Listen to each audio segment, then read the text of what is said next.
Finally, the former UKIP leader and Brexit campaigner Nigel Farage has been nominated for Time magazine's Person of the Year. But he's not the only controversial politician on the list.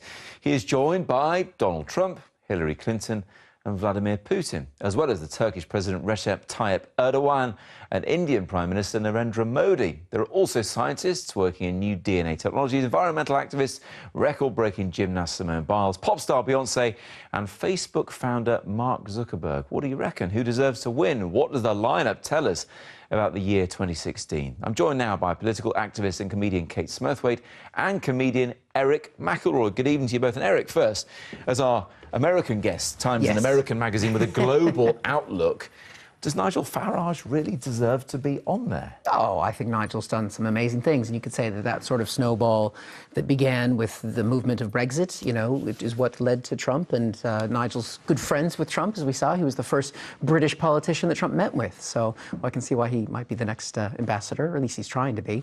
So, yeah, no, I think Nigel deserves to be on that list. It's pretty phenomenal what he's done. Does he deserve to win, though, Kate? I mean, surely the elephant in the room is the one with the blonde hair. Yes, and you don't mean Hillary Clinton, do you? I mean, the thing is, we should remember that or Boris Johnson, for that matter. Yeah. He's not on the list. We should remember that this isn't Best Person of the Year. This is Person of the Year. This is an award that has gone to Hitler, that has gone to Stalin, that's gone to Henry Kissinger. There are a lot of people overtly evil and sort of controversial over the years who've won. It's about having an influence. And I think, to be honest, that it's unfair to put Farage on that list. I think that really what we're looking at there is the Mark Zuckerberg nomination, because I think that actually, you know, it's not that Nigel Farage is a kind of genius who's magically changed politics. What it is that the way Farage has been amplified in the media and the way that voices like his, and we've seen the rise of fake news and this post-truth world, I think Mark Zuckerberg and Facebook deserve that nomination, you know, as much as Trump does. I think Farage has been one of the things that's been amplified by this strange media world we've started to live in. But Eric, has Facebook defined 2016 more than the others on the list? I mean, look at Simone Biles in terms of positivity. Her achievements in Rio are huge. Yeah.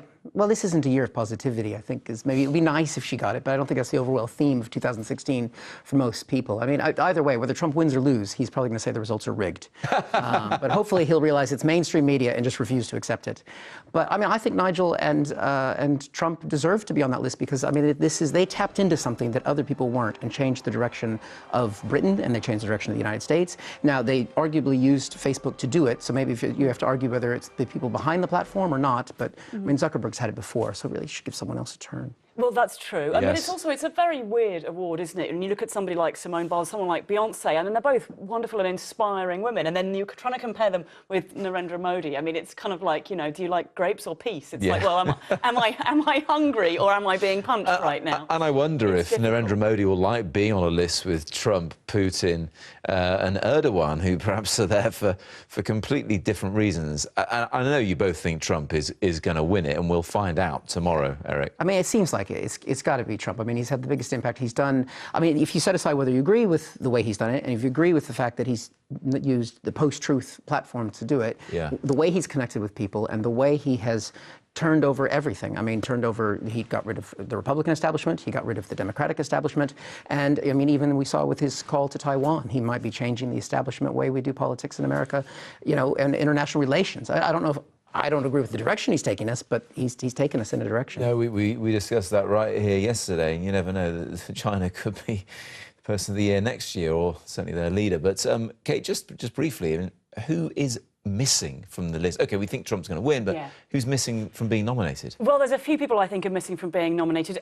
You know, one that strikes me as very obvious is the sort of right-wing fake news media. You know, they do often give it to somebody that's not a person. They've given it to computers and the internet. They've given it to you, as in all of us before. Well, yes, not you. Yes. But no, I was one of them, though. Everyone who provides internet media content. And there's that. I think 2016, I'm surprised there's no nomination for death.